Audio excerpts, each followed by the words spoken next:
Hello students. Now after completing in the chapter 4 wave motion, which is longitudinal wave and its solution, transverse wave and its solution, along with the energy of a simple harmonic and progressive wave, the next topic, which is very interesting and important, which is seismic waves. What is this seismic waves comes under, comes under the science called as seismology. Now, seismology is what? The study of earthquakes and other movements of the earth's crust is basically called as seismology. Now, from where does this word come? It has come from the Greek word seismo, which means earthquake, and the logos means study. So, this study involves what all? This study involves where does it occur? So, occurrence, how it propagated, that is propagation, and detection of the seismic waves. Now, how the seismic waves are basically produced? So, what happens basically when you get an earthquake? So, when some form of stored energy, such as chemical energy, elastic strain, or gravitational energy, is released suddenly, then you get what is called as the earthquake. So, what happens there? So, therefore, a disturbance produced at any place inside the earth sends waves through the body of earth. These waves are called seismic waves, right? Now, the place within the earth where the disturbance begins is known as focus. These two things are very critical. What is epicenter and what is focus? So the place within the earth where disturbance begins is focus, and the place immediately above the focus on the surface of the earth is known as basically the epicenter. So how it happens? What are the different types? So types, there are two types: body waves and surface waves. So body waves are what? Body waves are traveling through the interior of the earth. Body waves arrive before the surface waves and emitted by the earthquake. Body waves are of higher frequency than the surface wave. So these are the first one to reach. Okay, they arrive before the surface wave and they have a higher frequency than the surface waves. Then we'll see, as far as body waves are concerned, there are two types. Which two types? They are either called primary or pressure or P waves, and second type is secondary or shear or S waves. So what is P waves? P waves, it is the first to arrive at a seismic station. P wave can move through solid rock and fluids like water or liquid layers of the earth. It pushes and pulls the rock.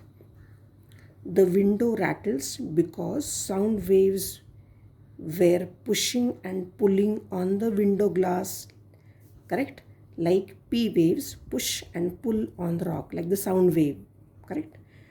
So usually human being can only feel the bump. When you feel that there is an earthquake, you feel the bump.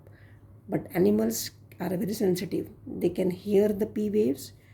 Usually, or especially we can say the dogs, they start barking just before the earthquake hits.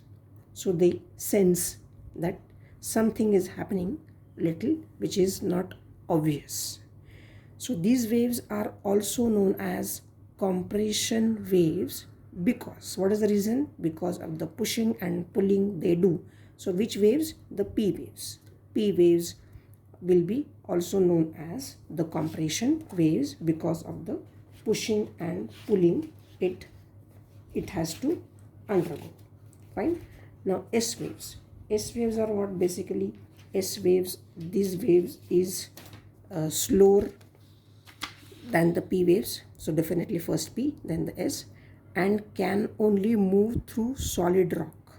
Here what we said, they move through solid rock and fluids like water also. But S waves will only move through solid rock, not through any liquid medium. Because of this property, seismologists could conclude that Earth's outer core is liquid. Correct. S waves move rock particles up and down or side to side perpendicular to the direction that the that the wave is traveling in the direction of wave propagation. After finishing this P wave and S wave, which are the types of the body wave, we'll move towards the surface wave.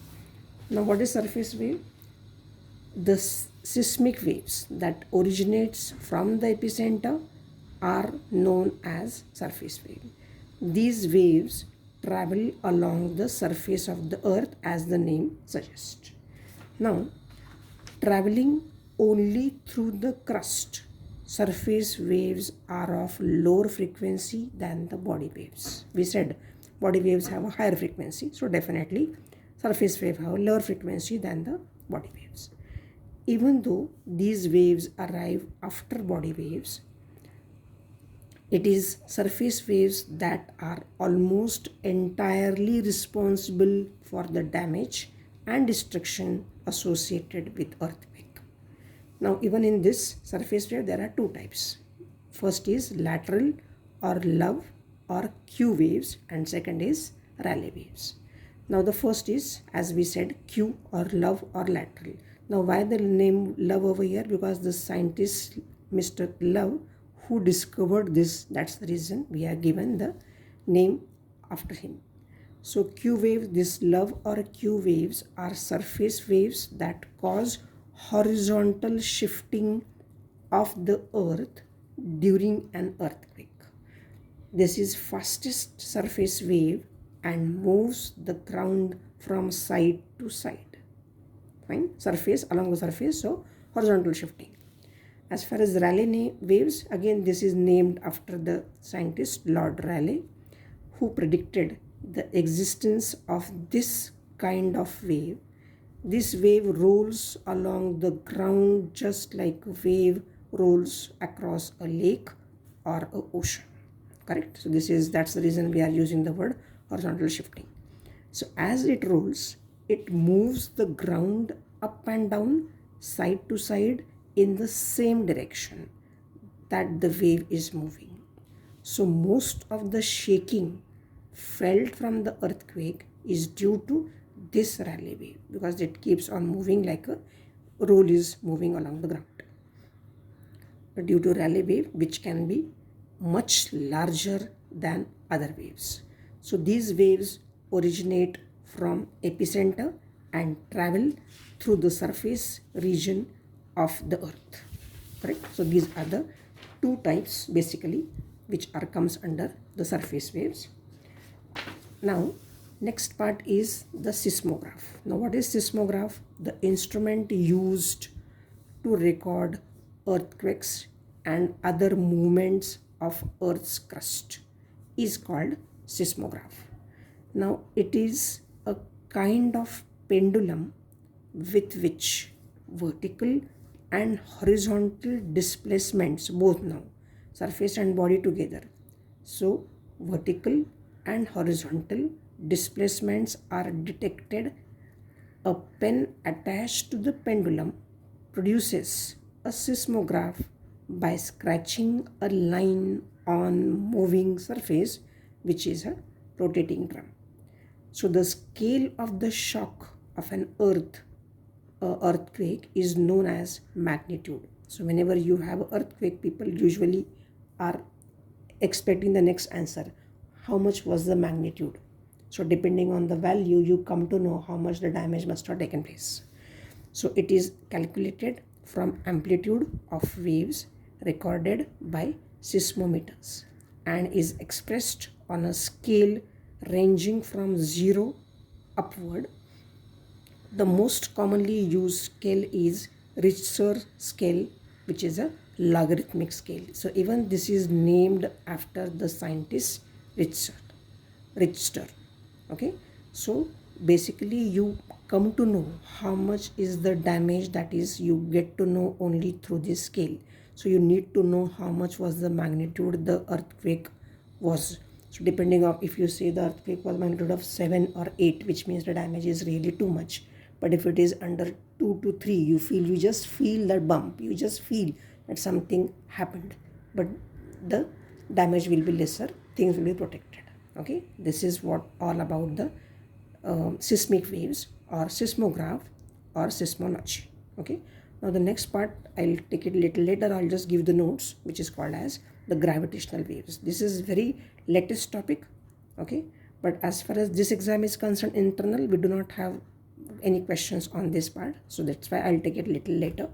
So till now you should focus about the wave motion, whatever I took earlier, along with the problems and this theory as far as what happens as per the different types of waves. Body waves, two types; surface waves, two types, and their names, or the what do they do, or what is epicenter, what is focus. All these basic things you should know about it. Okay, thank you very much.